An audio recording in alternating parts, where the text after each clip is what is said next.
જિલ્લામાં local crime બ્રાન્ચે જુગારના અડ્ડા સામે કાર્યવાહી હાથ ધરી છે। લીંબડી તાલુકાના સામલા ગામમાં ચાલતા જુગારધામ પર દરોડા પાડીને પોલીસે 9 શખ્સોને રંગે હાથ ઝડપી પાડ્યા છે। સુરેન્દ્રનગરની એલસીબી ટીમે ગુપ્ત બાતમીના આધારે લીંબડીના સમલા ગામે દરોડો પાડ્યો હતો। અહીં કેટલાક શખ્સો જાહેરમાં જુગાર રમી રહ્યા હોવાનું સામે આવ્યું હતું।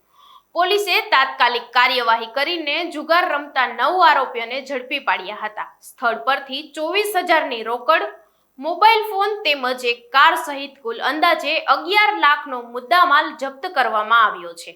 આ તમામ આરોપીઓ વિરુદ્ધ જુગારધામ હેઠળ કાયદેસરની કાર્યવાહી હાથ ધરવામાં આવી છે। પોલીસે સમગ્ર મામલે વધુ તપાસ શરૂ કરી છે અને પોલીસે અન્ય સંડોવાયેલા લોકો સુધી પહોંચવાનો પ્રયાસ કરી રહી છે।